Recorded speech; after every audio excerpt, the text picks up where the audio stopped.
Right. Good evening, everyone. Am I audible?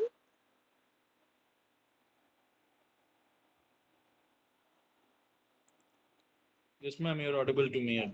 Right. Thank you. Thank you so much.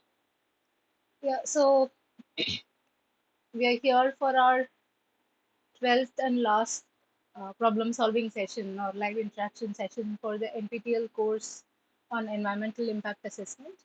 The course instructor is Dr. Harshit Lakra. She is an assistant professor at the Department of Architecture and Planning at the Indian Institute of Technology, Roorkee. So you've been having two of us host these interaction sessions or problem solving sessions. One was on Saturdays, which was handled by Ms. Isha Rathore. She is a PMRF and research scholar at the Department of Architecture and Planning at the Indian Institute of Technology, Roorkee. The Tuesday sessions have been handled by me. I'm Monica S. I'm a PMRF and research scholar at the Department of Architecture and Regional Planning at Indian Institute of Technology, Kharagpur.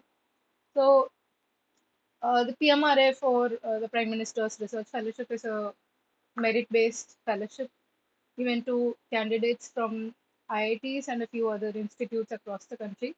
And as part of the PMRF, we are required to teach outside our own colleges. And this forum has been an opportunity given by NPTEL for the PMRF candidates so as to fulfill our external teaching requirement.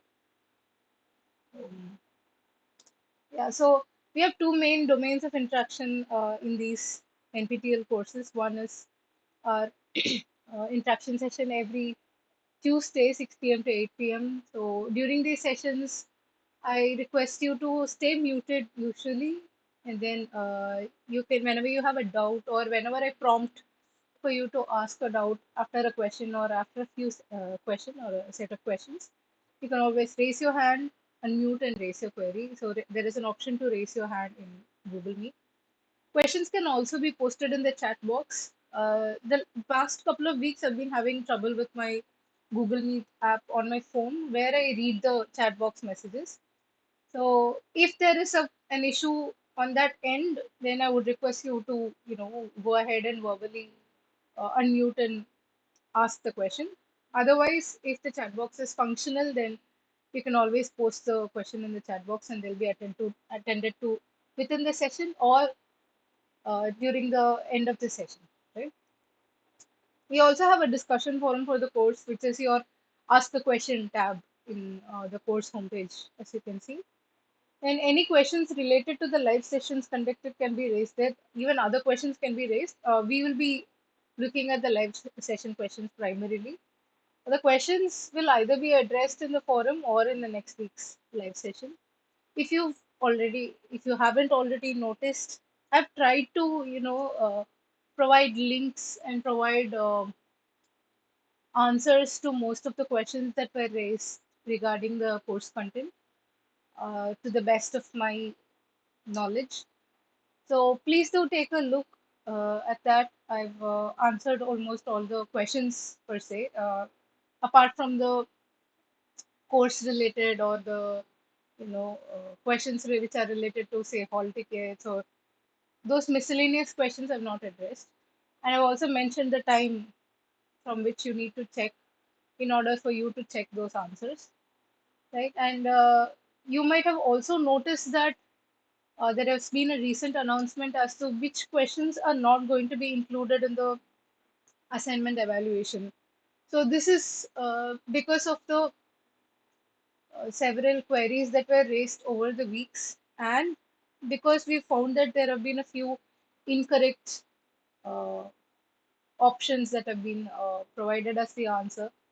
So please take a look and please be cognizant of this even while preparing for your exam, because uh, like you shouldn't be giving the wrong answer because you thought that was the answer as a consequence of looking at the answer key, right? Please take note of these questions. And the clarifications, however, and the discussions are still available. Most of the questions have been raised by students themselves. So I've tried to give you the videos. all the videos of these live interaction sessions are available on YouTube. You can take a look at them in case you want to, see how the questions have been answered. Right? An outline of this live session. So we'll have a short recap of what was taught in week 12, uh, an extremely short recap for that matter. We'll also have a brief recap of the full course content. Like, we'll sort of brush through as to what was taught. And we'll also be looking at a few things that I want to repeat from the several weeks interactions. The thing is, there are certain sources, certain resources that can be very useful in your preparation for the examination, right? So I'll be going through a few of those as well. For more content or for more guidance on as to how to answer or how to prepare, like I said, you can go through the videos of the problem solving sessions. After which we'll be looking at week 12 assignment questions from the previous run of the course. We'll be discussing answers and explanations will be provided. Then we'll also be looking at week 12 assignment questions from the current run of the course. That is the current assignment that you recently answered. The answers will also be discussed and explained. So going through the week's course contents. So week 12 was sort of like a conclusion for the entire course, right? So lecture 56 focused on environmental impact assessments and widening the scope of, environmental impact assessment as a concept, uh, as an approach, right? So which sort of led us to strategic environmental assessment as a domain. Then we lecture 57 focused on reporting and review of EIA quality. Lecture 58 was a case study. It was on the Mumbai Metro Line 3, which was from Kolaba Bandra SEEPZ. And lectures 59 and 60 were a second case study, which was based on the development of water aerodrome in Andaman and Nicobar. So in lecture 56, where we saw about strategic environmental assessment, we initially saw some definitions and the need for strategic environmental assessment. Then we saw how SEA is worldwide and the effectiveness of SEA. Lecture 57 focused on reporting and review of EAA quality. So in under EAA reporting, we saw what the content would be, what the purpose is going to be. And under EAA review, we saw the purpose of doing this review and some key aspects. And then we saw the two case studies, like I said. Within the case studies, the focus was on demonstrating all that has been taught throughout the course. So we saw what the report contents were, how did they approach each thing. So it's sort of to give an idea as to how things are actually done in an environmental impact assessment.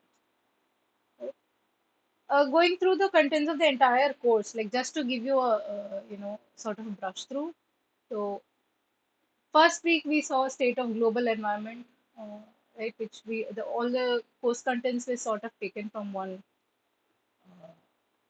GEO report.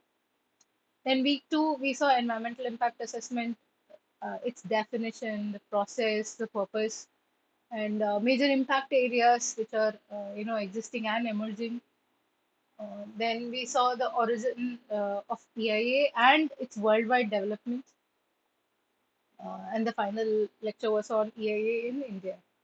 So we in weeks 3, 4, and 5, we rather in the beginning of week 3 we saw World Sustainable Development Timeline, and then the rest of weeks 3, 4, and 5 we saw law, policy, and institutional arrangements that sort of propped up this environmental impact assessment system, right?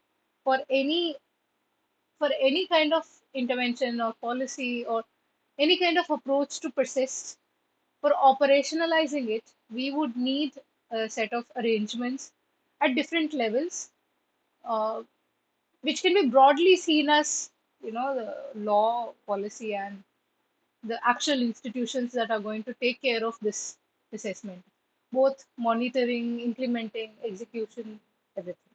Right? Then week 6, we saw an outline, a slightly more detailed outline of the EIA process. In weeks 7, 8, 9, 10, and 11, we saw EAA methods in detail for each domain. So both the process and the methods, we saw how for each domain or each aspect of the environment, there is a different kind of assessment that needs to be done, right?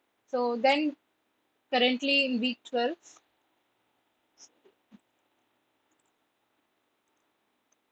we have seen, like I said, we've seen strategic environmental assessment, then EAA reporting and review, and we saw a few case studies, right? So re-emphasizing on a few basics, like sort of to conclude the 12-week series. What is environmental impact assessment? It is basically a process of identifying, predicting, and evaluating the likely impacts of a proposed project or development, right? To define mitigation actions to reduce negative impacts and to provide positive contributions to the natural environment and well-being. So this is sort of a generic, statement. You, of course, should rather stick to what is given in the lectures for your answers. So why would you want to understand the state of environment? Like that is where we started, right? In a course on EIA. It's that's more to, you understand the necessity or the aspects that you need to focus on in an environmental impact assessment, right? So the our first week started off with the global environment outlook, which is actually a series of reports that review the state and direction of the global environment. It's issued periodically by the United Nations Environment Program. So the current course focused on GEO 6, which was Healthy Planet, Healthy People, this was published around 2019. Right. So the entire structure of the first week's contents, I would recommend that you sort of stick to this outline. They focus on how there are a few Earth systems that are fundamental, and they talk about how there are drivers that are associated with them. And then based on these drivers, the policy choices are made, and there can be different directions in which we can go. We can go in a positive, like a healthy planet, healthy people way, where you can sort of, work on making the environment more healthy, or there could always be these intervening dynamics. There are obstacles to achieving such a healthy planet or a clean environment or a good environment, right? So this framework is what I would recommend for you to remember what was taught in first week. The drivers, pressure, state, impact, response, DPSAR framework. Even in general, this is like a good skeleton to sort of, frame your status, right? So we see drivers, which are human needs, then pressures, which are the root causes of the current state, right? So state would include activities or products of activities, the condition or the quality. Then impact would be on goods and services, right? And then there would be a response to these, which is actions and policies, right? So this is an outline of the report, the contents page rather. You can see how the first lecture focused on drivers of the of environmental change, and the rest of the week we saw uh, state of the global environment. This part, right? So this report can be used to sort of, remember or prepare for the examination as well. This is the rest of the report's content, just to give you an overview. Then we moved on to the World Sustainable Timeline, 1970 to 1999, and actually till 2017, I think. So,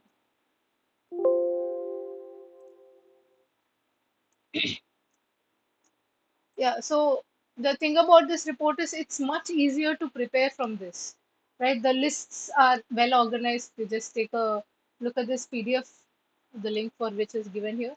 It's quite easy to prepare for those two particular lectures. You have several of these diagrams that are happening, everywhere.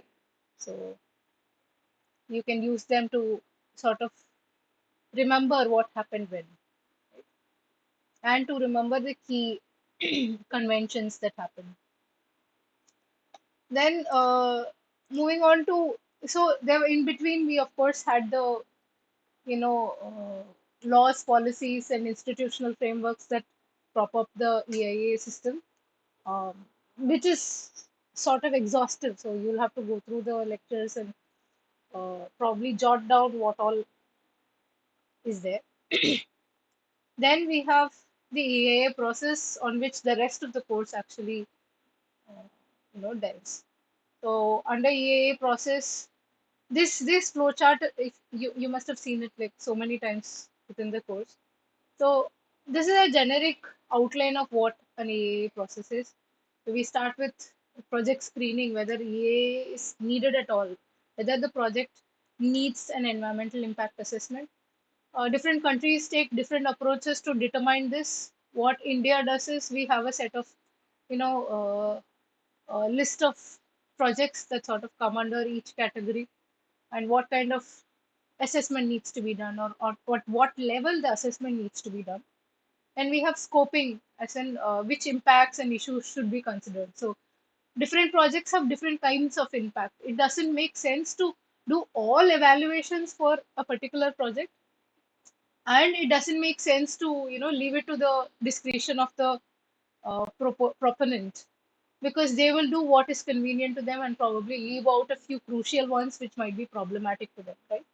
Then we scoping will also sort of help. It's sort of like a checklist that people can keep. uh, India releases a set of terms of reference, is what we call them, right? So we have a set of model terms of reference that are there, that if you remember, in I had shared the links in a previous interaction session as well. So these terms of reference are used to define the scoping as to what impacts on what issues should be taken into consideration. They have been provided for a few major projects, or for example, thermal power plants, nuclear power plants. So such projects, and each one has a sample TOR. Of course, the final terms of reference would be provided by the EAC for each project, and it's going to be project specific, right? Then we have description of the project or development of action and alternatives. Then as to what the project comprises of, like how big is the project, what's the scale of the project, what does it encompass, right? Then we have description of the environmental baseline. Baseline would include the current status of the environment where the project is going to be, right? The entire area, or the impact area of influence. What is their current state, as well as, of course, current state would always be a consequence of the past, right? But we would also include the future state of the environment if the project is not implemented, right? If the project is not actually done. So it's sort of like a as is scenario, right? That's environmental baseline. One second. Yeah. Then we have identification of key impacts, after which we look at prediction of impacts, which would usually involve various types or levels of modeling depending on what we are going to focus on. Then the evaluation and assessment of significance of impacts, like what is the significance? There are some which would be of much more importance than others. Then identification of mitigating measures. In fact, if you cannot mitigate impacts that are very adverse effects, you might have to even drop the project. Right? Then the next set of steps includes presentation of findings in the environmental impact statement, including a non-technical summary. So this non-technical summary would sort of be, uh,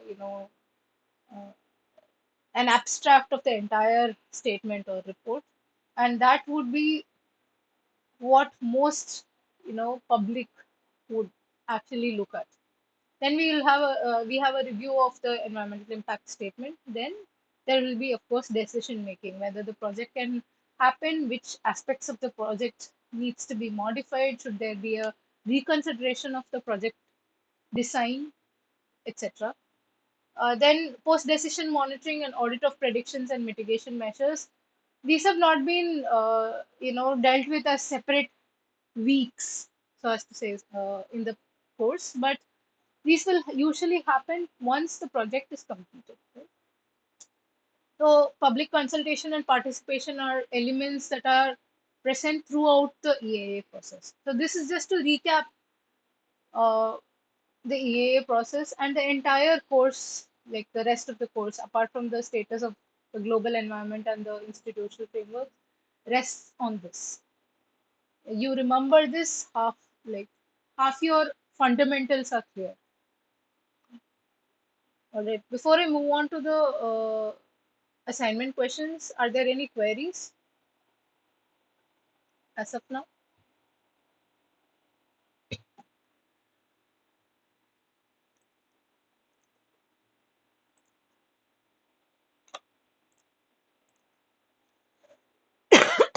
Excuse me.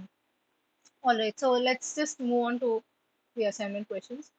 All right. Also, I want to reiterate another aspect. The very reason we discuss these questions is not just to give the answer or give an explanation. It's sort of to give an idea of how you can tentatively solve these questions in an examination point of view, right?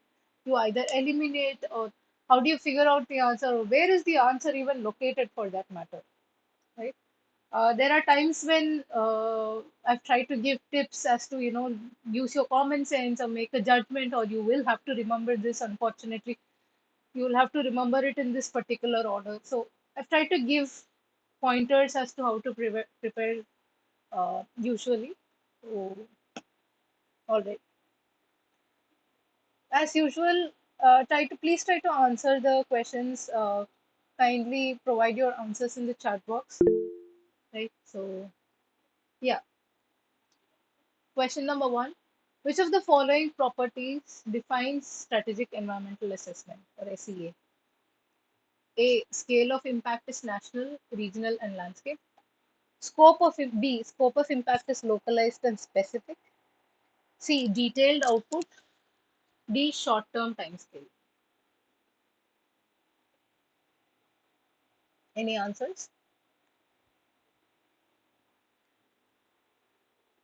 Please don't worry about being wrong. It's just to sort of attempt a recall at what you've gone through.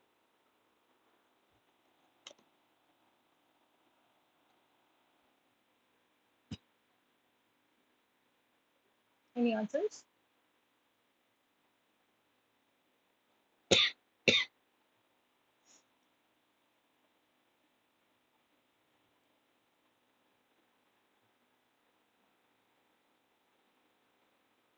All right. So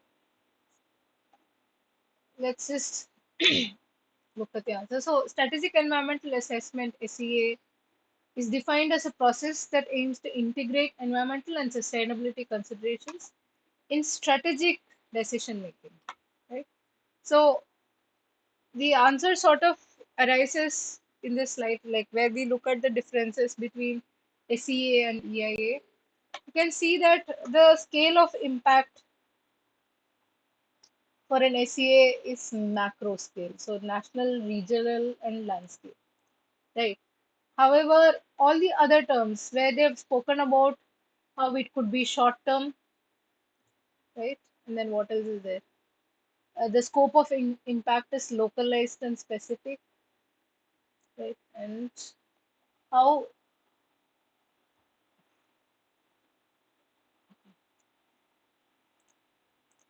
there'll be a detailed output. So the output. So B, C, and D pertain to environmental impact assessment, whereas the first one, A, pertains to strategic environmental assessment. So usually when you look at scope of impact, it will be broad in scale and magnitude, right? The time scale is usually long to medium term, and it's more broad brush, as in it's not so. detailed or specific. It's broader in its output, right? There are general statements that are made or recommendations that are made or guidelines that are given. So, therefore, the answer is A,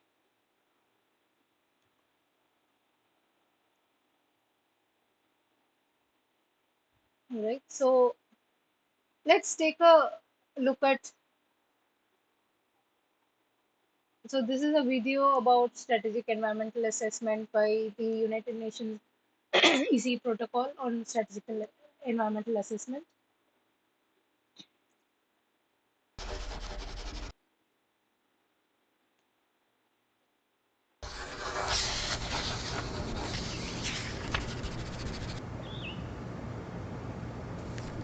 Governments shape the future of communities by defining development strategies for nations and regions.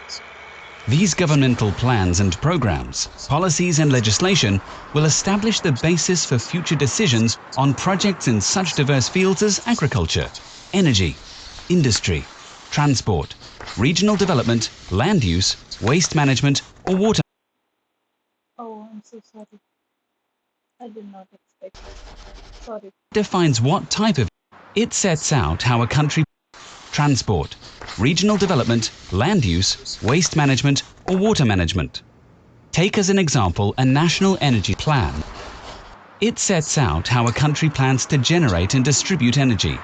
Once a plan or program is adopted, it defines what type of energy will be produced for years to come and directs investment decisions for construction, expansion or demolition projects.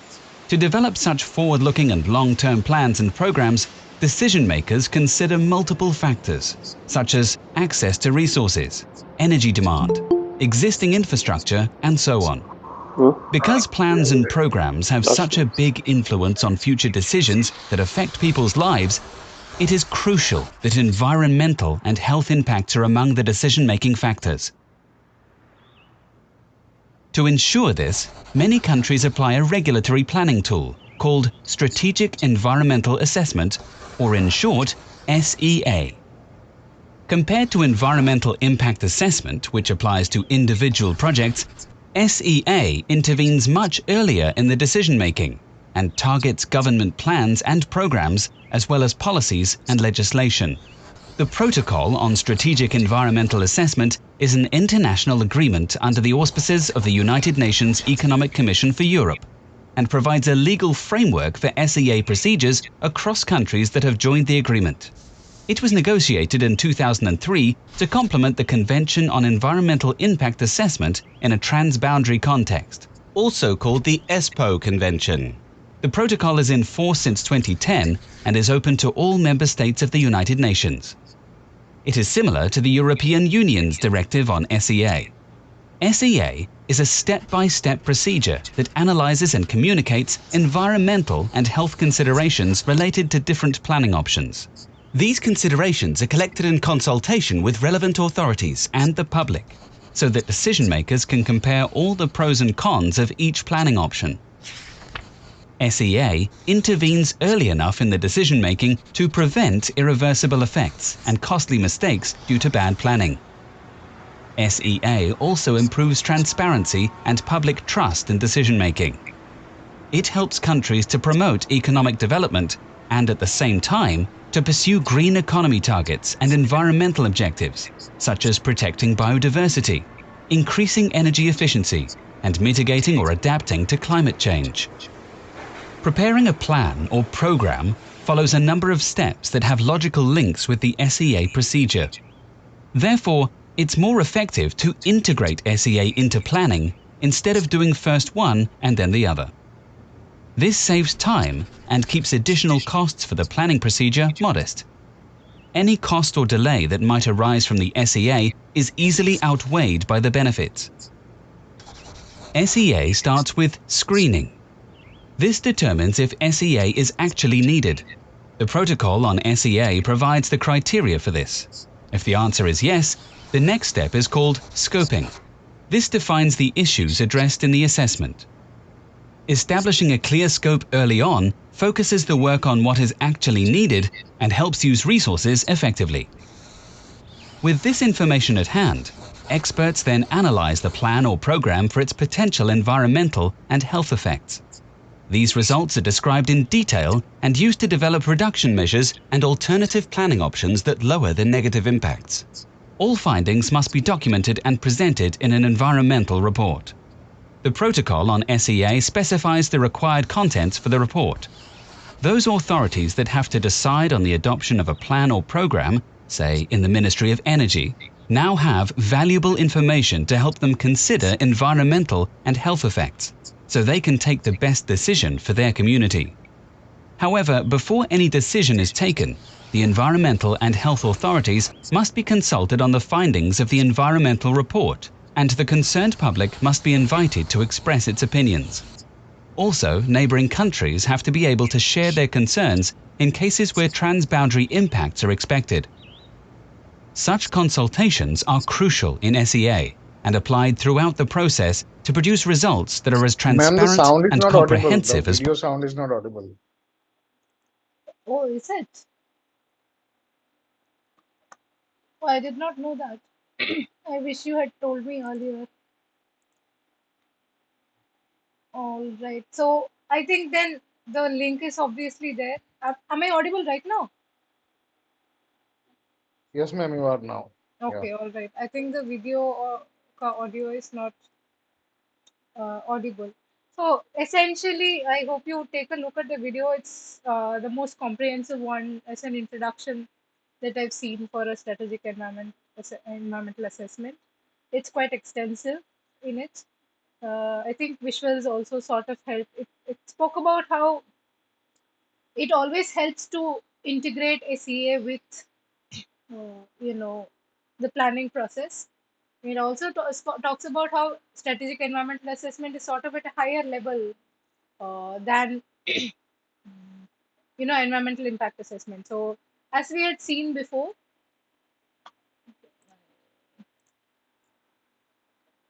yeah. So the process essentially looks a lot like environmental impact assessment, except it usually evaluates a policy or a plan or a program at a higher level than the project, right? So it's okay, this is just a generic one. So this is the level at which SEA operates, right? Whereas EIA is for a specific project.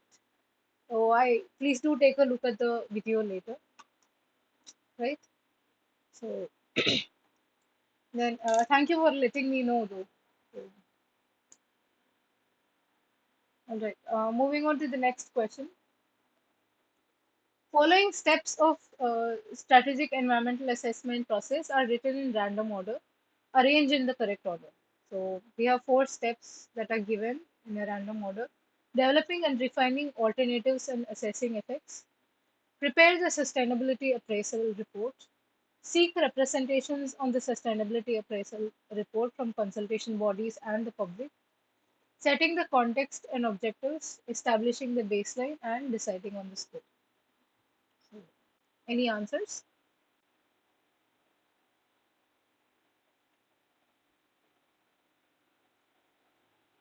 You can also give me partial answers. It should start with number 4, Okay, okay, 4, 1, 2, and 3. all right, all right. So, any other answers? Anybody else? Right. So let's see what the answer is. So this is the slide that deals with this one, right? So yeah, it starts with setting the context and objectives. Then we move on to developing and refining alternatives. Then we prepare the sustainability appraisal. Uh, then seek representations on the sustainability appraisal report from consultation bodies and the public. So this is public participation, right? And post-adoption reporting and monitoring. So 4, 1, 2, and 3 is the answer, right? There's one more step. Stage is sort of missing from that, but that's more about post taking up the SEA, what happens. how is the project faring, or how are policies faring, right? So your answer is correct. Moving on to the next question.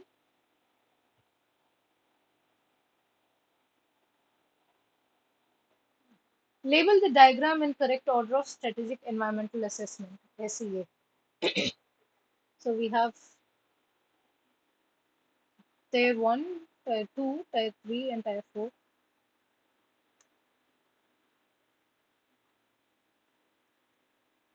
We need to figure out what happens at tier 1, tier 2, and tier 4.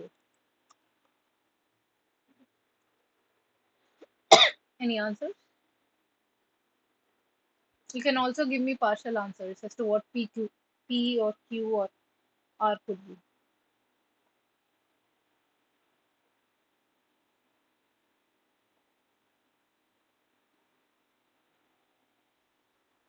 Guessing P for policy ACA and Q for plan.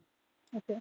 And for our part, it has to be project EIS. So my answer will be C. Yeah. Yes. Absolutely correct.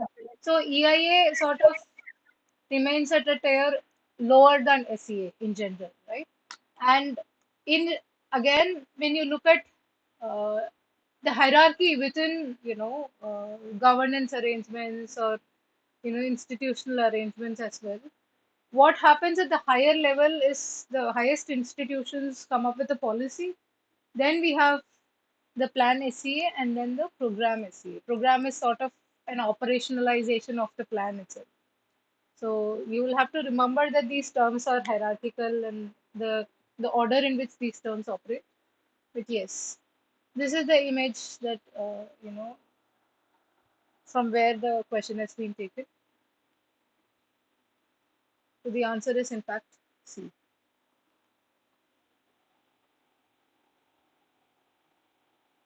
Moving on to the next question. Which of the following aspects are consideration for EIA review? So, 1. Compliance with terms of reference. 2. Information is correct and technically sound.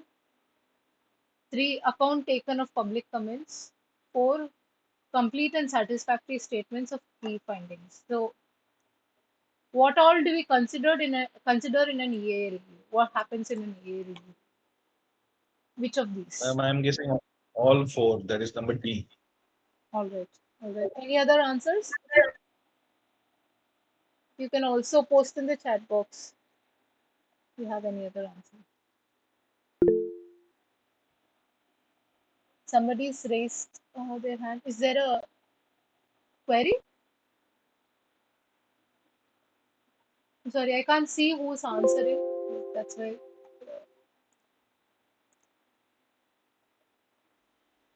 You're welcome to unmute and answer as well. There are very few of us, so that's fine. I'm going for the answer B. All four of them. All right. All right. Yeah. All right. So let's see what the answer is. So these are the key aspects that are considered during an EA review. Rather, they sort of even dictate as to why an EA review would happen, right? So we look at whether so we have defined terms of reference, and we have said, okay, these are the things that you need to meet. In an EIA review, we check if the report, you know, adheres to these terms of reference, or sticks to these terms of reference. Whether whatever information that is given is correct and technically sound. Whether public comments have been taken into account, yes. Whether a complete and satisfactory statement of key findings have been made. So these are the four pointers that have been given in the question, right? So you are right. But there are two more things. Whether the information is clear and understandable, and information is sufficient for decision making should also be there. So for a full list, there are more aspects to it, right? But as of the questions and the particular answer, yes, you are correct. All four of them are considerations in an EAA review.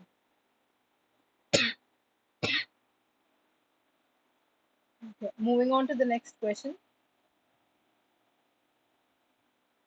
Match the following generic structure of EIA document given in group 1. with the description given in group 2. So we have four chapters of the EAA document. So introduction, project description, description of the environment, and anticipated environmental impacts and mitigation measures.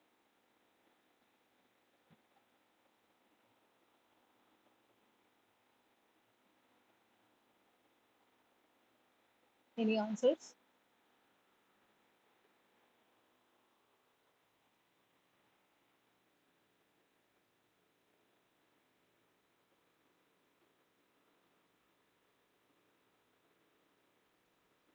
C.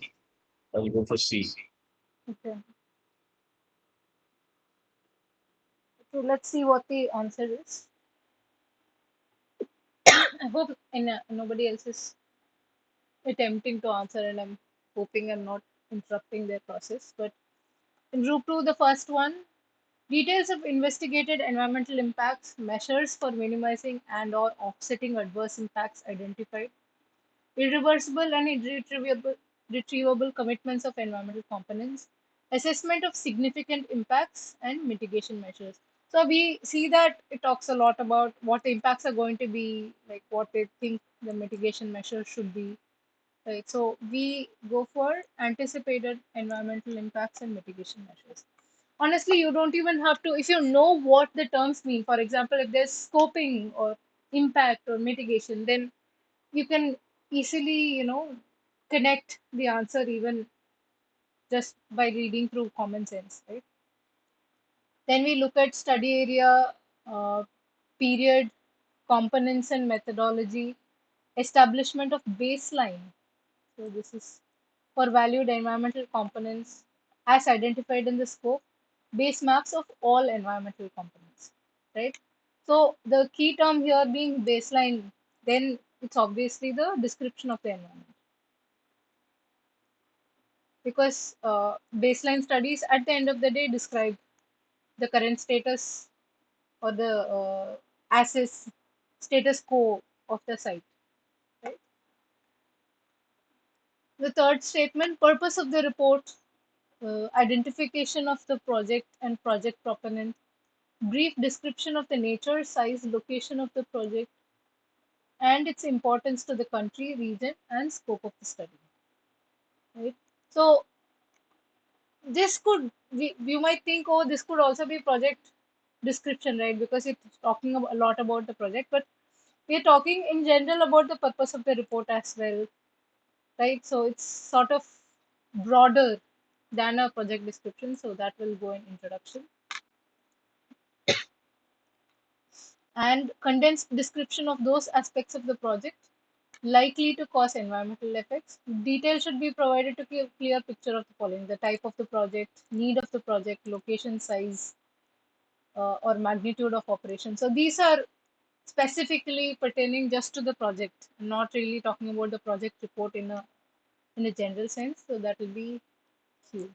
So we have P3, Q4, R2, and S1.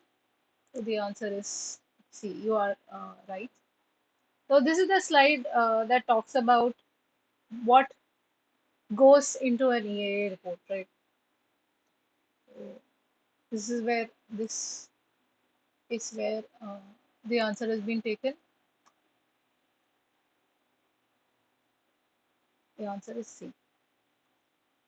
The next question is also an extension of this.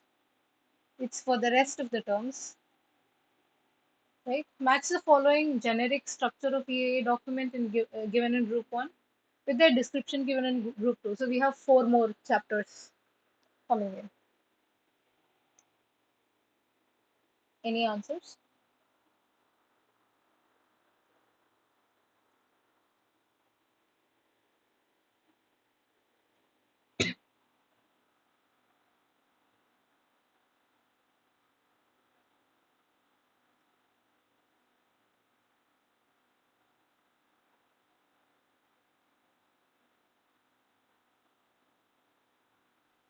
B. I'll go for Okay. B. Okay. SNP4 Q3 R1 S2. You are right. So let's take a look at the answers. We look at First one, public consultation, risk assessment, social impact assessment, and resettlement and rehabilitation action plans. So all of these would actually be, they don't really belong to analysis of alternatives, environmental program, monitoring program, or project benefits. Let's keep a hold on that. I mean, I know the answer. I'm just sort of speaking out how I would go about answering this question. Moving on to the second one, improvements in the physical infrastructure, improvements in social infrastructure would be project benefits. So these improvements are sort of, how does the project improve the infrastructure in the site. Then technical aspects of monitoring the effectiveness of mitigation measures, right? So that will be environmental monitoring program. So we are monitoring, right, as to how well the mitigation measures are going to be, and EMPs usually deal with this. So sorry. Yeah. So then we have description of each alternative. So that there goes our answer, right? Analysis of alternatives, summary of adverse impacts of each alternative, mitigation measures proposed for each alternative, and selection of alternatives. So this one will be 4, and that leaves us with R1, right? So we have P4, Q3, S2, and R1 and S2. So the answer is P. So this part is also in the same slide, right? I'm so sorry, I have a bit of a cough, so kindly excuse me for that. Right? So the answer is B. Sorry about this.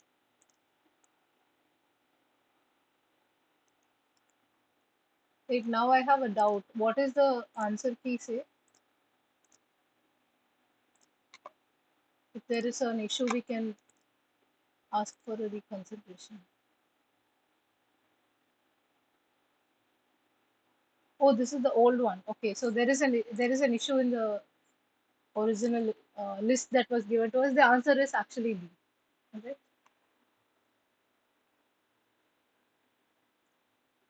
Okay. Moving on to the next question. State true or false. Railway projects come under the purview of EAA as per the EAA notification of 2006. Is it true or false?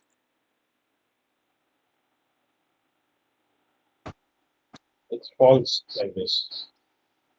Okay. Okay. And you are right.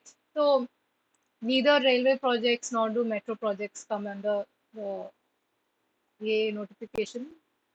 So this is sort of indicated indirectly in this the case study, right? So we see that the EAA has actually been done as per GCA's requirement, right? But mm, the next slide also mentions how a metro project does not require environmental clearance from MOEF. So railways or metro projects are not included.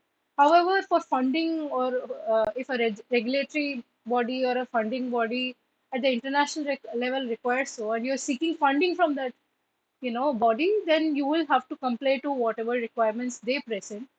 And JICA uh, requires, if you have to take a loan from them, it requires that you have to do impact assessment for environmental and social aspects. So therefore the project had EIA. However, as such, railway projects do not come under the purview of EIA. So the statement is false. Any queries till now? Most of the questions in this set of in this week have all been direct and technical. That's why there is no additional content this week. Usually, I provide a lot of additional content, but I didn't see the scope for much. And they're all almost directly taken from slides. So I hope there are no queries.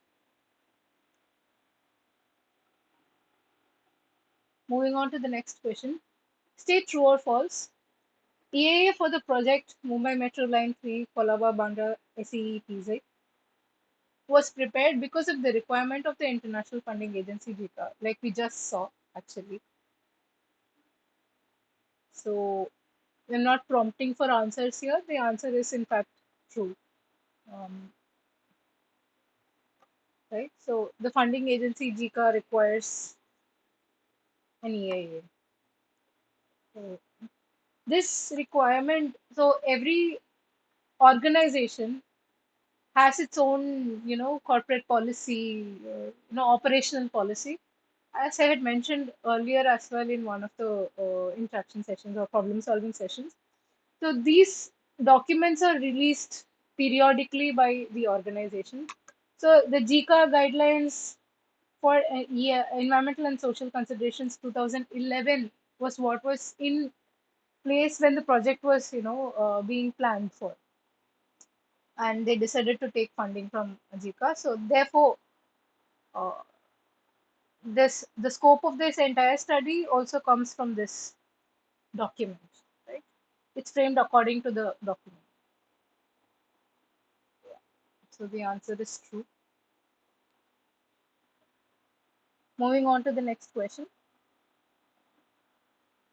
State true or false. Separate report for social impact assessment for Mumbai Metro Corridor, Colaba Bandra SEETZ, was prepared. Is it true or false? Any answers?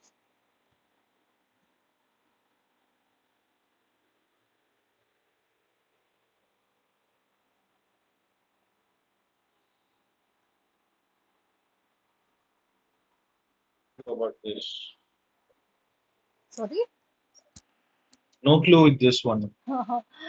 Okay, so if you remember, I mean, obviously you don't. So here in this slide, they actually speak of a separate social impact assessment report for this project, right? So there was a separate report that was published. Therefore, the answer is actually true.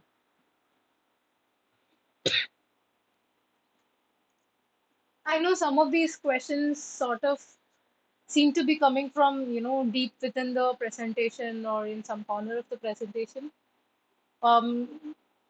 Unfortunately, the nature of the course is such where, certain aspects are, you have to know them, like, especially when it's been presented as a full case study.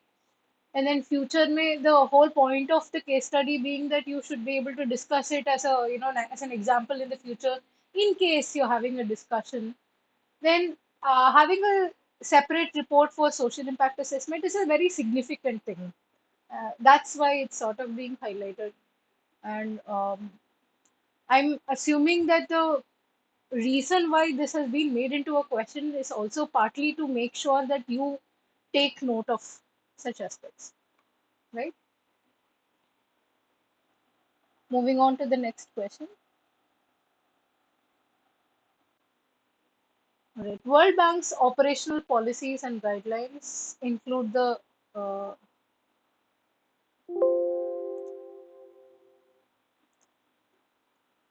include the following. So we have environmental assessment, this is OP 4.01.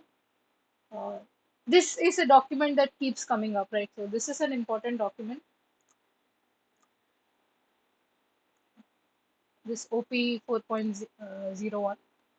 But other options are natural habitat, OP 4.04. We have indigenous people, and then we also have physical cultural resources. So which of these are part of World Bank's operational policies and guidelines? So we have 1 and 3 only, 1, 2, and 4, 1 and 4 only, or 1, 2, 3, and 4. Any responses? Ma'am, since it's the same of 4.01, 4.04, shouldn't all these be a part of this policy, like thinking that Yeah, way? yeah. Yeah, I mean, it makes sense. Because They shouldn't have included it in the question itself. I mean, because if I have forgotten it. This is the only way I can figure out that it should be a part of the same deal. I mean, that's very smart of you. Yeah, all of them are part of this. That's And also, yes, please sir. don't call me ma'am. So, yeah, so Okay. they shouldn't have included this in the question, I know. But yes, that's a very smart way of looking at it. But the requirement, you can, like, it's always good to sort of go through the requirements as well. Now that you remember that four of them are there, you know, so keep a general idea as to what these are going to be. So we have environment assessment, natural habitats. We have a huge list: pest management, involuntary resettlement, indigenous people, forests, physical cultural resources, safety of dams, projects in disputed areas, and projects on international waterways. So these are some of the things that are highlighted in the slide. So just, I don't think you would have to remember the OP number. I hope not. I really hope not. Except, of course, OP 4.01, because this one is, I mean, the entire course is environmental impact assessment. So, yeah. Apart So from this that, is where it starts. sorry, It start 4.01. sorry, your voice is breaking. 4.01 is where it starts and then it follows. That's Yeah, yeah. why. And 4.01 has actually been mentioned previously as well. So this is an important report. So please do remember the contents of this and the code number. But everything else, I really hope you don't have to remember the code. Uh, Nonetheless, I mean, if you are able to, well and good.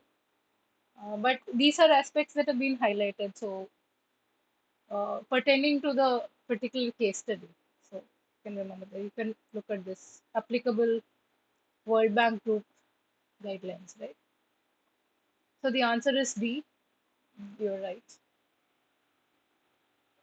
We'll look at uh, one more question. State true or false. Water aerodrome projects come under. One second.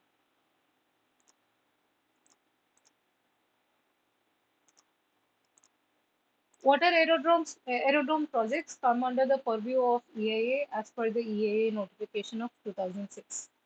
Is it true or false?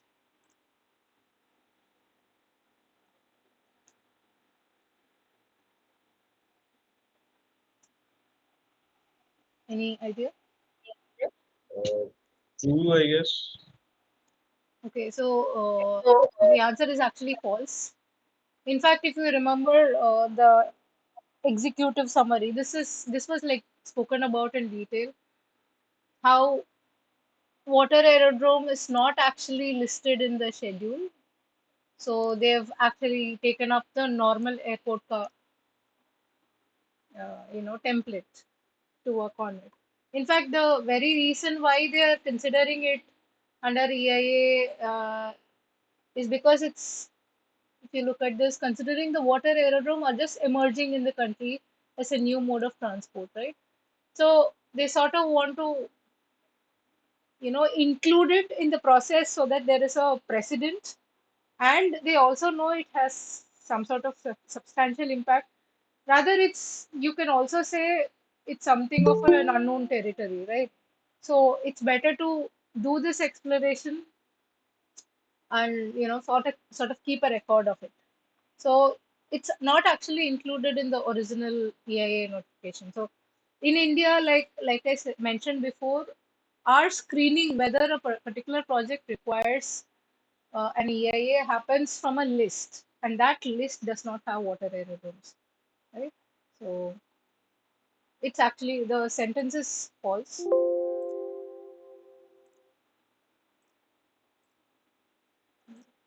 Yeah. Okay. Before we move on to the next question, let's take a short break. Uh, it's 7:04 in my watch, so let's meet at 7:10. Right? I'll resume at 7:10.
Alright, I hope everyone's joined back.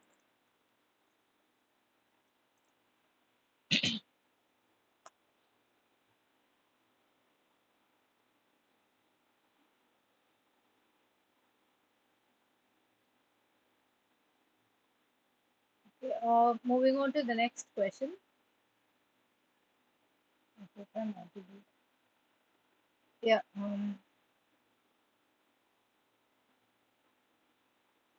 State true or false.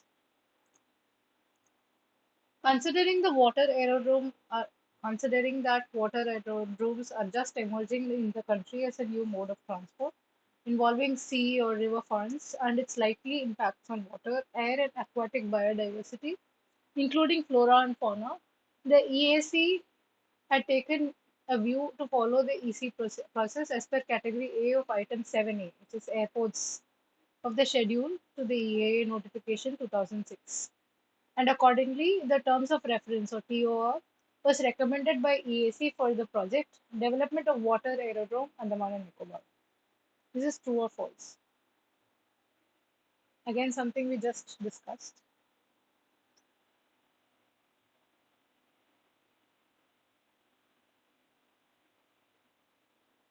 Any answers? Now, ma'am, I think it's true because this is where they are describing that why they don't have a separate thing for water aerodrome. Yes, yes, Yes. yes. The answer is true. And the thing They're is, following. it's also the thing that they're trying to highlight here is that it's an emerging field, and they really want to make sure it's included in the list as well, right? So the answer is true. You are right. So again, if you read through the executive summary, you get to know about this, right?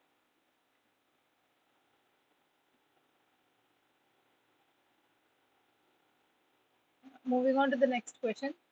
State true or false. Since water aerodrome is an emerging area for the purpose of EIA, case study method was also used in the EAA of project development of water aerodrome Andaman and Nicobar.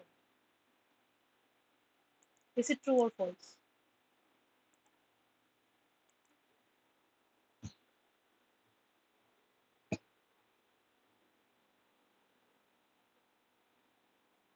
Any responses?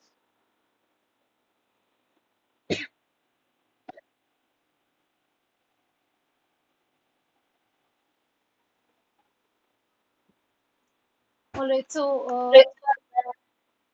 yeah, is there a response? Okay. So let's just look at the answer. This is true. So what happens is when you're trying to figure out what goes into the evaluation or what happens, what are the considerations that we need to take, what are the things that are that come up when you do a project like this. If you don't have existing examples, or if it is not a very well established type of project or type of intervention in your own uh, you know context, what we do is we go for the case study method. So this is true in case of all research, right? A case study is something that we do.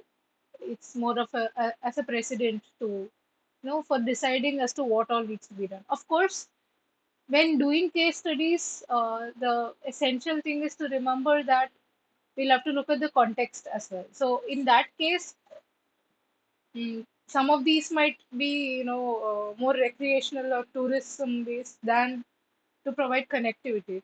However, in our case, it's the highlight. The one of the major highlights is the connectivity part, right? Since it's under the UDAN scheme.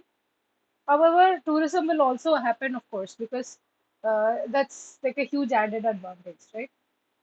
So, sorry. So when we look at context, then probably more than Air Vancouver, the Maldivian transfer would be a more like a closer case study, right? But we could also look at case studies to figure out what verticals to look at, what are the impacts, uh, the areas of impact that we need to look at.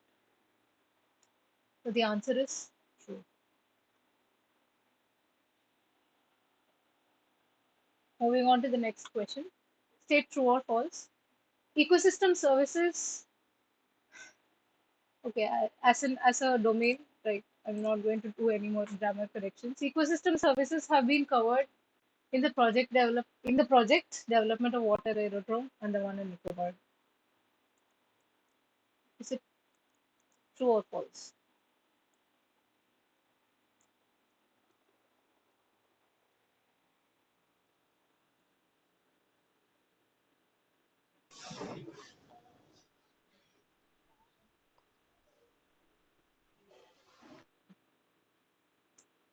Okay. I think So it's true, ma'am.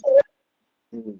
okay, okay. So if you remember, this has not been specifically mentioned, but there was a slide talking about how the project ran into a bit of opposition because the biodiversity, the contextual biodiversity. So for biodiversity, they took a look at just secondary data and then they came to their conclusions was something that was raised as a red flag about the project. So I of course ecosystem services are not exactly biodiversity, but ecosystem services were also not considered, right? So uh, the answer is false. So there was no specific mention of these ecosystem services. If you remember, these are talking about it's not just about pollution or environment, it's talking about it as an entity, right? Giving value to the ecosystem, not just to maintain its state. That's like just because you have considered some aspects of it. If you have not explicitly considered it, then it's not taken as consideration. If you remember that the project actually talks about air pollution, the environment, air environment, land environment, etc. But they don't talk of them as services provided by the ecosystem, right? They talk about them as entities that are there, the state of the environment, yes. But this is more of a combined concept, a holistic concept. Ma'am, So if that we had talked about it, would have mentioned a separate document like this, some sort. no, we don't need a separate report, but at least we need to, mention that, okay, so we have taken into consideration that the an aspect called ecosystem services, right? And then we look at, of course, the finer details. There are four types of services that are provided: regulatory, all that is fine. But whether they've even thought about it in that lens, that's the point. You might incidentally or accidentally consider it, or some parts of it. That's very different, right? Because it's a synergistic concept, right? For example, ecosystem services like regulation of pollution and all might have been indirectly considered. But what about the visual aspect or the human well-being aspect, like the landscape and visuals, if you remember, right? All of those aspects, have they been considered explicitly? That's where the question arises. So Ma'am, are explicit. we expected to have memorized this case study, these three case studies of lecture of week 12? uh, Great question. Honestly, I don't know, because that's something that was going on in my mind when I was trying to answer the question and I was looking at the lectures, because I didn't remember any of the answers. I'm Yes, like, that's the thing because if we don't memorize, because it's a case study, na, it's not anything like that is norm. It's a yeah, case study. A case study doesn't have everything. yeah. I mean, And this is if a they very provide a valid answer. comprehension, if they provide a comprehension and ask us to find out true and false from that, that we can do. But if they're expecting us to remember the whole three of this case study, then it'd be a very difficult thing to answer. Yes, I mean, I completely agree. In my mind, I was calculating, thinking, okay, 60 lectures, may three lectures are case studies. If it were me, I would not, bother, How because I many mean, questions come to they this, will I really don't know. I honestly, and we there was last session where somebody had asked for previous year's question papers. Yes. Initially, when I required that, said that the best way to prepare is from slides and assignments. But on repeated query, they did say they'll try to show the question papers from the previous year, but there has not been any response. I'll follow up on it tonight. Hopefully, if they can post it in the announcements or in the discussion forum, that will be great. But I really don't know the number of questions or anything of that sort. In fact, I don't even know how your hall ticket looks, so I don't know. Okay.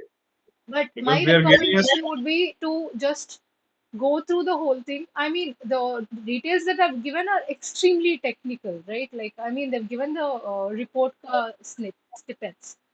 So I would say keep this as your last point, or like glimpse through it.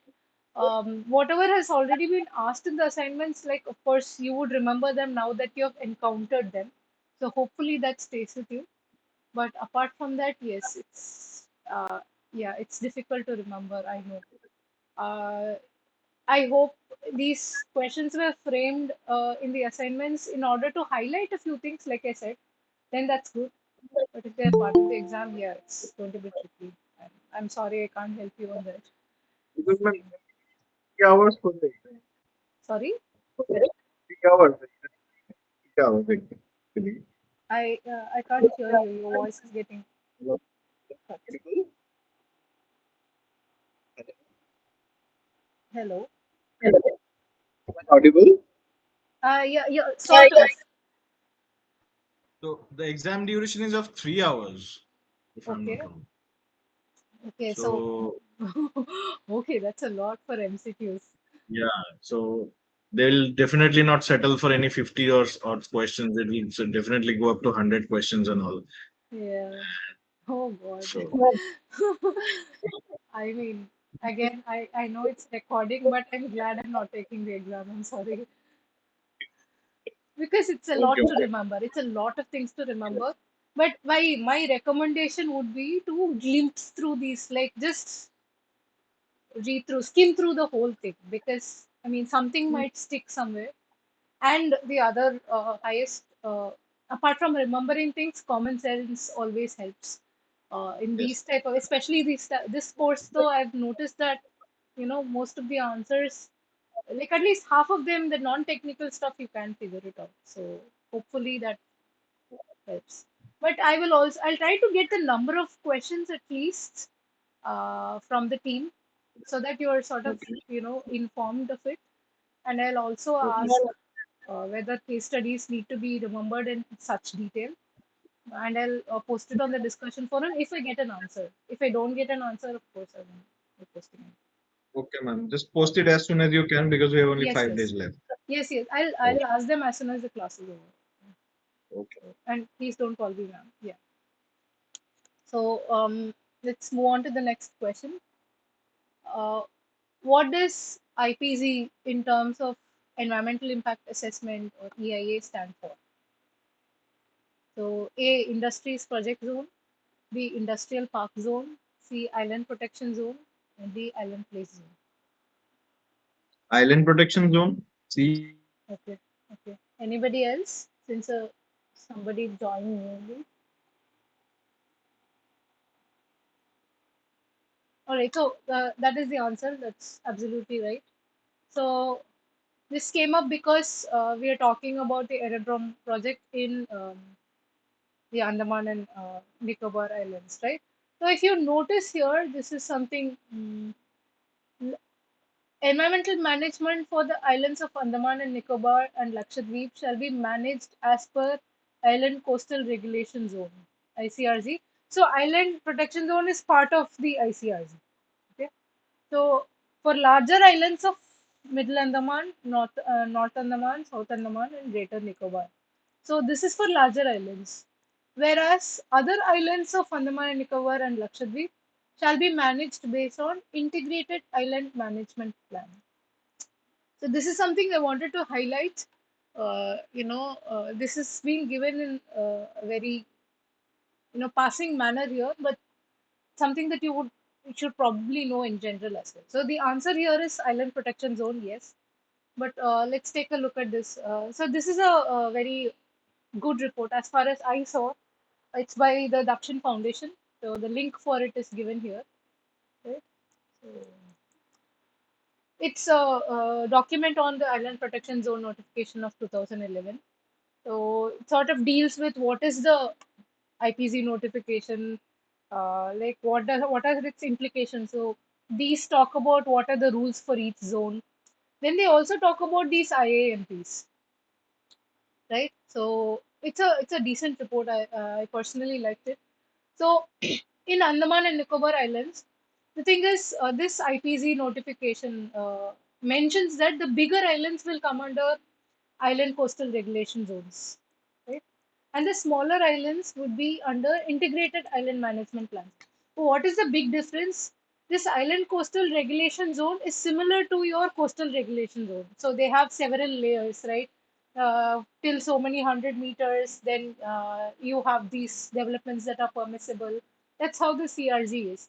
So the bigger islands are sort of dealt with in the same way.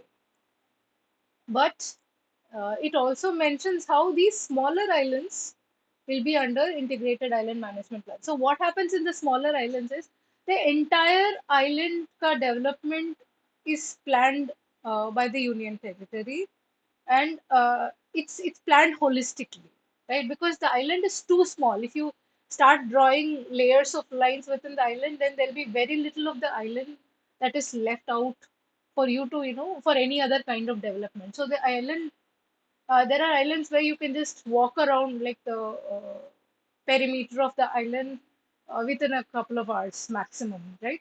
So such small islands, what would you do with something as broad as a CRZ? And that's where this aspect came in. So the coastal regulation zone is actually applicable only to mainland India. Both Andaman and Nicobar and Lakshadweep were considered separately. So you can look at this in 2011 as island protection zones. So what happens here is most agencies have started delineating. So this is the ICRZ, the coastal regulation zone. So this is for a bigger island. So if you notice, Neil Island is here, right? Sorry. And our project was on Havelock Island, right? So this one, you can see the layers that have been marked out, right? According to the one ICRZ. Whereas IAMPs or Integrated Island Management Plan, the entire island, the island is too small to, if you start making these zones, you won't have any residual area. So that's the distinction that I wanted to highlight. The island protection zone notification also ran into a bit of a problem because uh, what happens is there are a few issues within the notification if you look at the details of it. For example, IAMP for small islands permits development activity beyond 60 meters from the high tide line. So this is for this particular project, right? However, the new notification, when they updated it, they've allowed development after 20 meters. So these are such issues. All of the coastal regulation zone notifications and the island protection zone notifications have always run into issues like these because there are groups of people who want to preserve it, preserve the coastline, for reasons, and there are groups of people who think no, might as well develop and you know contribute towards the economy. So these are opposing views that put these create these issues. Right. So moving on to the next question. State true or false. Island Coastal Regulation Zone (ICRZ) maps were prepared on a 1 is to 4,000 scale for this particular project. Development of water aerodrome Andaman and Nicobar Island. Is it true or false? Again, I understand that it's something too specific. So let's just look at the answer. So they were in fact created at 1 is to 4,000 scale. Right? There is a minimum mandate, I think. I'm not sure. If I'm not wrong, I think it is 1 is to uh, 25,000 or something. That's just for the layers. However, I might be wrong. So I'm not very sure about the value. But this project was done at 1 is to 4,000 scale. Right? So the answer is true. Again, this is probably something. This was a question to just hopefully was just to highlight this aspect of it. Okay, so let's quickly take a look at the week 12 assignment questions. Uh, have there been any queries till now or in the previous run assignment questions?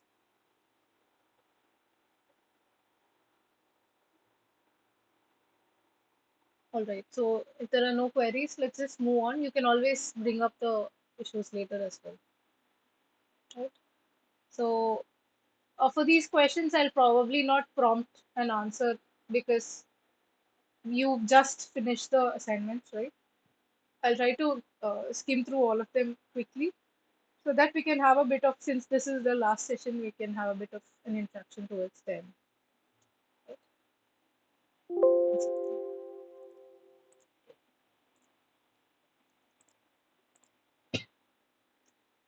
Question number one, choose the correct stages for strategic environmental assessment for local plans. So I think we already saw a version of this, right? Setting the context and objectives, establishing the baseline and deciding on the scope. Deals with developing and refining alternatives and assessing effects. So what all choices you have in terms of alternatives? I think this is an issue with the question. So please ignore this. I'll rather strike it out. Right?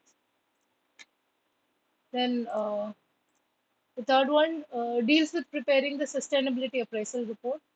Fourth one is deals with representation on sustainability appraisal report from public consultation and then post adaptation reporting and monitoring, which is stage 5 according to the image. So this is again from the steps for local plans slide, right? So the answer is 1, 2, 3, and 4.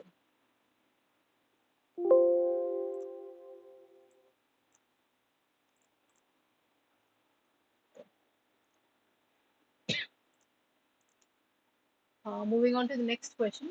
State true or false. Strategic environmental assessments (SEA) can be defined as a process that aims to integrate environmental and sustainability considerations in strategic decision making.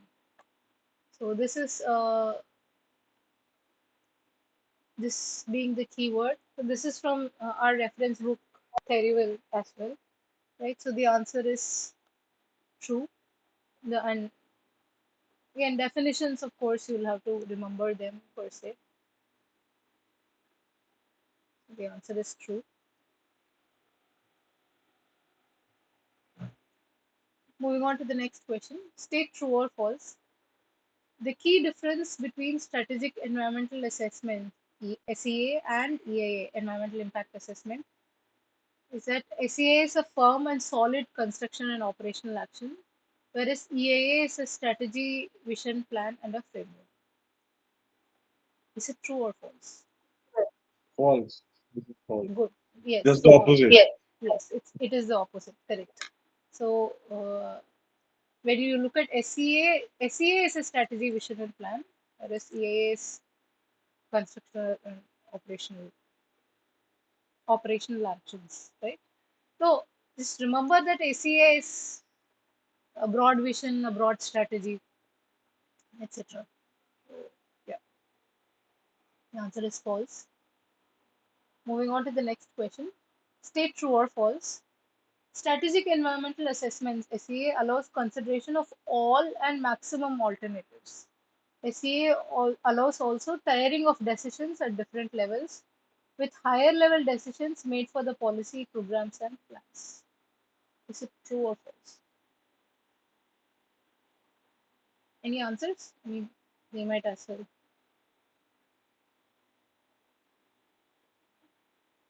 True, because there is the same hierarchical diagram that this question is all about, right? Yes, yes. First there is plan, then program, then plan, Yes. policy. But it's actually policy, plans, and programs in that one. But they generally mean higher level decisions as these. But even the first sentence, for that matter, it allows consideration of as many alternatives as possible, right? So uh, these sentences are taken directly from the need for SEA slide, but you can also see them in the other one, the comparison slide. May you can see it, right? So you look at broader alternatives, higher number of alternatives, whereas EA looks at specific alternatives pertaining to the project. Right? So yeah, so the answer is true. Moving on to the next question. State true or false. The Bureau of Ocean Energy Management (BOEM) prepared programmatic environmental impact statement (EIS) to assess the environmental social impacts associated with the Outer Continental Shelf oil and gas leasing program 2012 to 2017. Is it true or false?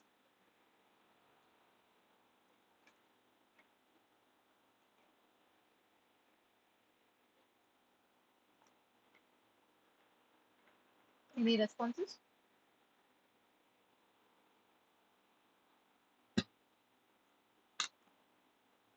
All right. So I think it's this true because it's yes. very specific. So Yeah. Again, that's.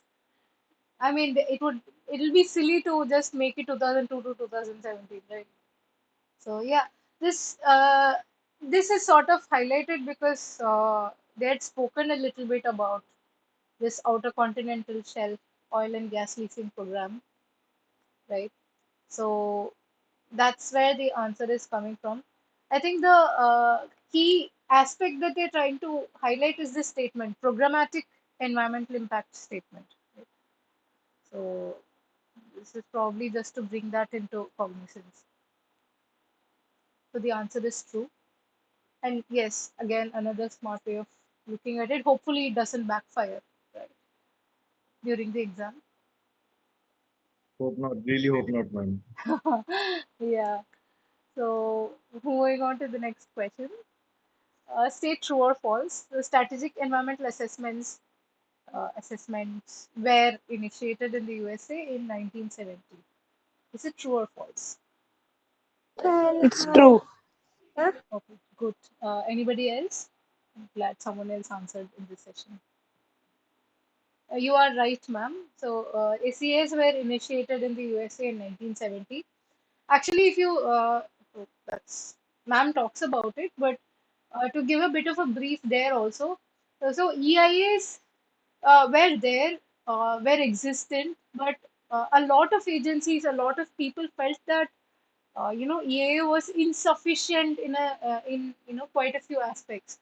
So what happened was when EIAs were implemented, probably it was way too late, to bring in a few of the interventions. So say you're thinking about a factory or some intervention, some planning project, whether the planning project itself is relevant, whether it's whether it's permissible was what EAA was looking at, but whether it is relevant to the environment, whether we should go for a different kind of factory, a different kind of production, all of these questions were still, hanging around, and they still had a huge impact on the environment, right? Whether we should even have thermal power plants like coal burning, fossil fuels, that level of questions were like uh, not being addressed in an environmental impact assessment because an EAA was something very specific, very on the ground, very real, and very small in scope. So during the 1970s, SEA sort of came into the picture because people thought it's not enough to just evaluate the end product. We need to look at the entire system, the entire process, and see whether that's environmentally sound. So that's where SEAs came in. I mean, my source primarily, if you are interested, this is something that I've been meaning to mention throughout the course. If you're interested in a very concise set of reading material, not for the examination, again, I'll repeat, not for the examination, but in general about EIA, about the aspects of it. The IGNOU, the Indira Gandhi National Open University's materials are really good. I personally like them a lot because they're very concise and the coverage is good. So you can search for environmental impact assessment. IGNOU. I don't remember. I can actually show you. Actually, just for the just that you mentioned, Yeah. I need some material for a project that I'm working on. Okay. So, like some case studies where EI reports have been made on oil and gas industry, how it was successful, what aspects it was not successful. So, some material would be really helpful for me at least. This So, is could you please? particularly about which industry? Oil and gas for my project at Okay. least. Just do But something. Post this question generically in the discussion forum, and I will post a few references that I can find. Again, I'm limited in it that this is my not my core area of expertise, but I okay. will definitely take a look at it, and I'll also consult some others if I can, and I'll get back to you on it. But please post this in the discussion forum. I might not be able to respond immediately, but I'll respond no matter what. But even otherwise, I think I had given my mail ID previously uh, in No, one of ma'am, the I don't. sessions. Okay, I'll post I my mail ID right now. So let me just show you this Ignoka material. Right. So this is the IGNOU material. Right. Environmental impact assessment. So they have four blocks. For each block consists of a few chapters, right? So this one is block one, but this is the outline, overall outline. So they have concept of EIA, legal policy and regulatory framework, EIA reporting, environmental impact statement and risk assessment. So I personally like this material if you want some sort of comprehensive uh, material rooted in the Indian context.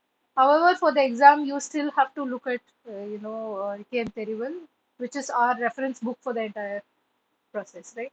But this is where I did my reading from for the course. So this is a good source book. It's a little dry because it's very concise, but I think if you want a general textbook of sorts, apart from this course, then you can take a look at this. So yeah, so you can see how it's quite detailed, right? It won't give you specifics that the course has given. For example, what kind of modeling can you do? All of those are not there. But it talks about, okay, so there are usually statistical models, there are usually, so it's more of a, concise introduction.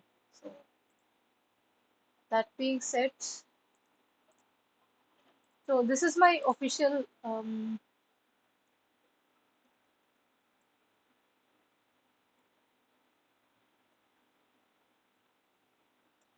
email ID. So I'll hopefully be available at this email ID for at least the next year. So you can reach out to me otherwise as well. But please do post in the discussion forum, right? I will try to get back to you on a reference material.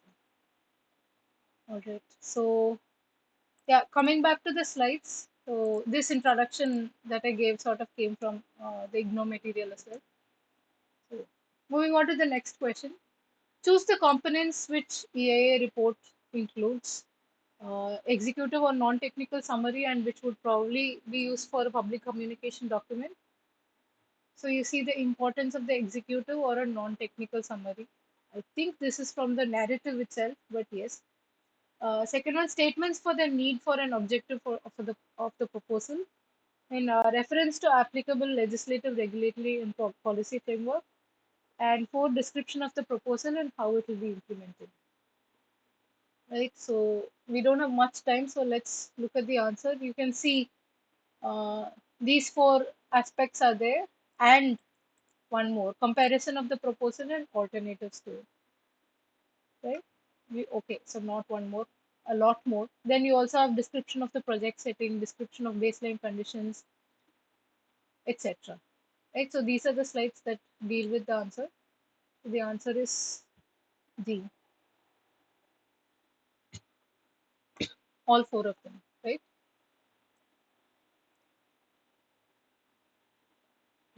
Moving on to the next question. State true or false. The legal policy framework applicable in the EAA are often indicated in terms of reference, or TOR. Is it true or false?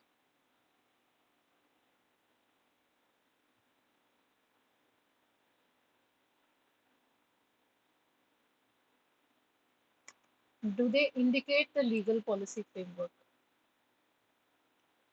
Let's look at the slide. So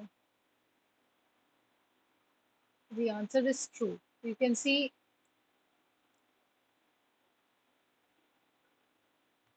how terms of reference for the EIA includes the legal and policy. So it's very indicative. They sort of give you an idea of, ma'am actually describes it as well, right? Moving on to the next question. Choose the key aspects to be included for baseline information for the EIA report from below. So what are the key aspects that we need to be included for baseline information, right? So we're looking at spatial and temporal boundaries, two, biophysical land use, three, socioeconomic conditions, that is the major trends, then four, anticipated future conditions, environmentally sensitive areas. All. Okay. Okay. Yes, you are right, ma'am. All of them. So this is the slide that sort of gives you what all needs to be included in baseline information. Right? Okay. So the answer is C. Moving on to the next question. Choose the objective of the study for Mumbai Metro Rail Corporation project. So, EAA document is to facilitate MMRDA, which is Mumbai Metropolitan Regional Development Authority, in preparation of EIA report as per the requirement of regulatory and funding agency. Then scope of EAA, which includes the impact resulting from all the phases of construction, pre-construction, operation phases of this metro corridor, and whatever ancillary functions, depot and substations. That's actually depot. Okay.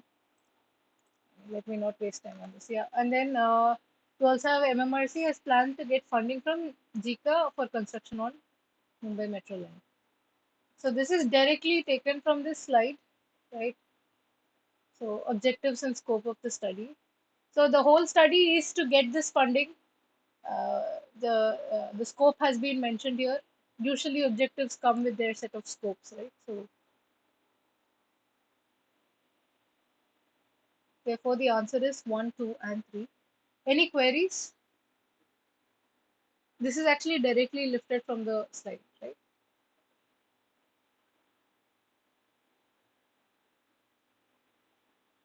All right. So moving on, choose the impacts due to project design. So these are aspects that you might have like, because we were discussing as to how much do we have to remember from the case studies.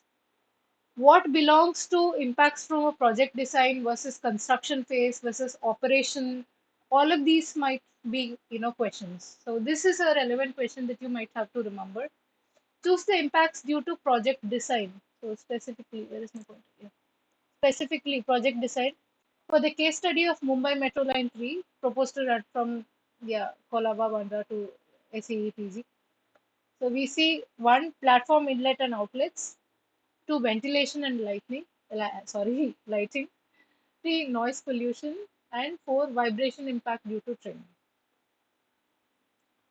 So we have options A, 1 and 2 only; B, 1, 2, 1 and 4; C, 3, 1 and 2; and D, 1, 2, 3 and 4. 1 and 2 only, because those two can be designed only. Yes, absolutely right. So these two will not be due to design, right? So this is something that you need to be cognizant of. So however, metro station refuse, risk due to earthquake, all of these could be due to design, right? So the answer is 1 and 2 only. Moving on to the next question. Choose the impacts due to project operation for the case study of Mumbai Metro Line 3. Excuse me. Proposed to run from Kolaba Bandra seeds. So we have 5 aspects. So we are looking at impacts due to project operation, right? So we have water supply and sanitation, refuse disposal and sanitation, electromagnetic interference, metro station reuse, and risk due to earthquake. So either this is a typo or typographical error from refuse, or it could also be post metro station reuse. Either way, the answer is the same. So any answers?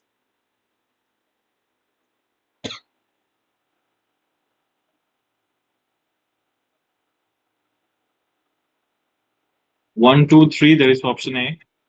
Yeah, yes, you are right. So if you remember from this slide, it's actually metro station refuse, right? So it might have been a typographic error, but I just retained it to highlight that. But these two are due to project design, which means it can't be these two, right? And this is the slide talking about the impact due to project operation. You could have noise pollution, vibration, which were given in the previous question actually, if you remember. And then water supply and sanitation, refuse disposal and sanitation, and electromagnetic interference. These are the impacts that are possible when metro is operating. So this I had included to highlight this alone. Yeah, so the answer is 1, 2, and 3. You're right. Moving on to the next question. State true or false. Mumbai Metro Rail Corporation MMRC commissioned the services of rights to prepare the DPR as in detailed project report and environmental, social, and impact assessment study for the corridor of Colaba Bandra seeps, covering total length of 33.508 kilometers. I don't think the total length part is a question, but this part might be the focus. Is it true or false?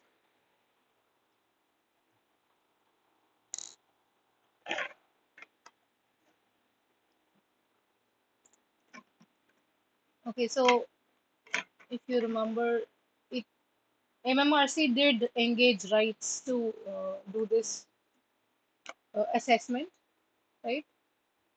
So the answer is true.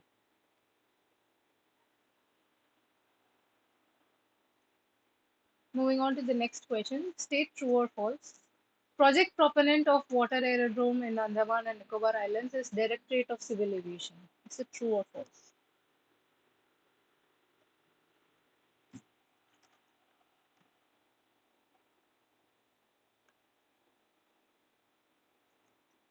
Okay, so this is something ma'am actually mentioned explicitly as well.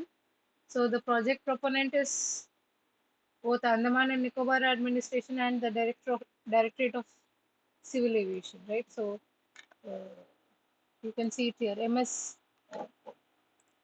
Director of Civil Aviation of the Andaman and Nicobar Administration. So this is a detail that uh, that was mentioned, highlighted by ma'am in fact. So yeah, so the answer is true. Again, makes sense as well that their Directorate of Civil Aviation would do it because it's a relevant project for them, right? Moving on to the next question, state true or false.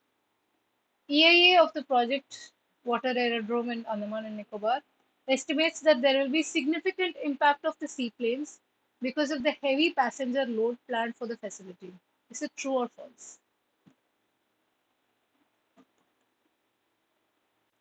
Any answer?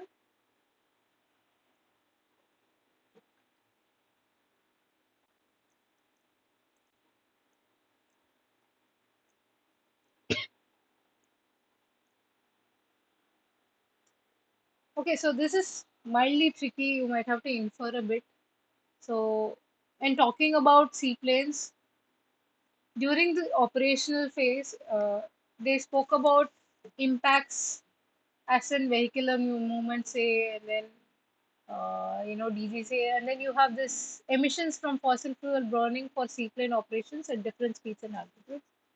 So then the report also mentions how they've taken a maximum of 150 vehicles, right? Like that's like like a maximum what they're looking at, like the worst case scenario. Worst case scenario, why? Because if you operate so much, you cause so much pollution. And then several studies were done, dispersion models were done for the operational phase, and they figured out that the mitigation measure is that the engine needs to be maintained. So as such, there is not going to be heavy passenger load, and even otherwise, due to a seaplane, the amount of hazard that it poses is not much, right? So the answer is false. They're not expecting a significant impact from the seaplanes because of this aspect, the heavy passenger load part. Okay. I know it's a bit of an inference, but yeah. Next question: state true or false. Key purpose behind the this particular EAA report, as in the one for the aerodrome, is to integrate the environmental concerns in the development activities that are addressing as a sustainable development, so that it can enable. Sorry, there is a bit of a repetition, right? So I should have discarded. But yeah, anyway, so and also to have any kind of future liabilities and any kind of things which happen because of the project. So this statement is looking at the purpose behind EIA part, right? The statement has been lifted from the report, but the key goal is to find out whether you're looking at the general purpose of the EIA and whether you can read meaning into it. So this is actually coming from this. Right. So the answer is true. I know the question is slightly badly framed. There is a bit of an issue in the question itself, but in general, the essence of the purpose of the EIA report, it seems to be pointing at the right direction. Right? I wish the question had a bit of context to it, but nonetheless. Moving on, state true or false. Certified laboratories are approved by the Central Pollution Control Board or the MOEFCC. The answer is true, right? So this is something that happens in general. For EIA, the laboratories need to be certified by CPC or CPCB or MOEFCC. So I hope that wasn't too fast, but that brings us to the end of this session as well as our live interaction sessions in general. Uh, are there any general queries? Anything you would like to ask? Ma'am, I have a small query. Yeah. If this exam is like, if I go through this exam and I pass somehow, I Yeah. don't know, but what should be the next course that a person should take or opt for to I mean, further enhance in EIA, honestly, oh, particular to EIA. particular to EIA or to environment, field, sustainability, something like that? I mean, there are a huge host of courses on sustainability, environment, etc. I personally am not aware. I'm not sure of what we should be doing next, honestly. So For environment in general, if for environment in general. I haven't come across any. So my core domain is not environment, so I'm not Okay. aware of any of the courses particularly. So the last time I handled utilities on NPTEL courses. So, but I mean, do skim through. You can always mail me and like to sort of figure out if it's a course worth pursuing. We can have a discussion on that. I wouldn't mind that. If you come across any particular course or any particular on NPTEL or otherwise. So I would be open to that. But as such, nothing comes to mind. So I'm sorry about that. But if you're somebody who's looking for uh, some sort of certification, I mean, which a lot of people do, or you could look at the Griha certification and be an accredited professional, right? So that's What's it? something a lot. Sorry, Can you come again? your voice is getting cut. Hello. Yeah, I can hear you now. Tell me. You just mentioned some sort of certification. What was that again? So, if you're an architect or a planner, you must have been like generally we are exposed to this. There is a green building certification that happens to buildings that are generally Yes, um, yes. yeah. So I was talking about that, like how Griha has come up with GRIHA. Griha has come up with its own set of guidelines as to how to get it rated. So I think that is worth pursuing because then you become an accredited professional. Those exams are quite difficult to pass, to be honest. But then you sort of become a professional, like you become a part of a group of people who can actually go ahead and rate buildings, right? Okay, Even if you okay. don't go for the certification, I think it's worth looking at this list of aspects because for green building, then that comes into the picture. If you're looking generally at resources, if you're looking at safety for that matter, not just Yes. sustainability, then there is this CPTED. Just type it in the E- CPTED. I have typed it in the chat box. So this is another resource. It's not per se a certification program, but this is crime prevention through environmental design. I think it's by the some Singapore agency. those guidelines are quite good as to how to make public spaces, urban areas safer through design. So, such guidelines actually exist in general. I mean, as you must have seen in this whole thing, these are useful resources that come to mind. Hello, So, madam. Sorry. Yeah. Madam, Good evening. Yes. Yes. Good evening. Madam, I have one query. Yeah. Is there any negative marking in NPTEL exam, madam, in this I exam? don't know actually. I really don't know. I will try to find the I'll try to find out and I'll post about it. So, Oh, one question okay. that came up earlier today was the number of questions. Hmm. Then we'll also look at whether there are negative markings. I'll Yes. find out and I'll try to post in the discussion forum. If I don't get a response, I can't post though. And the third one was how deep should your understanding of the case studies be? I've noted them down. I'll ask Okay, and madam. I'll, Thank you. yeah. Thank you. And you don't have to call me ma'am. So yeah, I hope. Are there any queries? Any other queries? All so right. ma'am, these are all resources and nothing as such in a certification course that could help an environment professional in your recommendation or something like that. Why? The one thing that comes to mind is lead and Griha professionals. But if something else comes to mind, I will post it. I mean, discussion forum is the only place I have. So if Okay, there ma'am. is any other, or if you go ahead, search for it, and then if you find something, you can ask me if that's like a Okay. coursework per That'll be se. So that, yeah. yeah.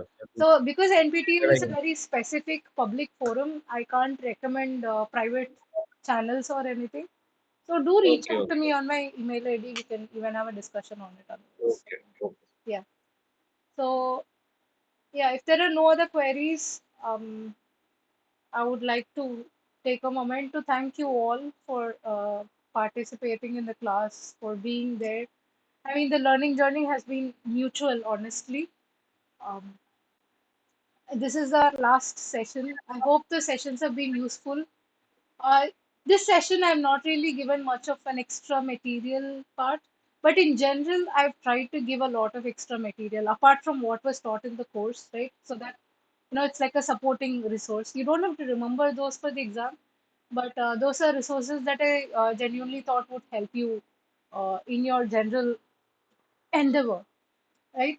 So if you find anything else that you would like to share, also, it's always nice to have a discussion forum active, but even otherwise, uh, I'm open for discussions as long as I'm not engaged elsewhere. So thank you all for joining today, and thank you for the general experience as well. Yeah, Thank you, ma'am. Thank you so thank you much. so much. I'm quite young, so please don't call me mom. But yeah, I hope they've been useful, the sessions in general. Right? All right, then, until and unless we meet in another course or another forum, see you and take care, and all the best for the exam as well. Thank you. Thank Thank you. you.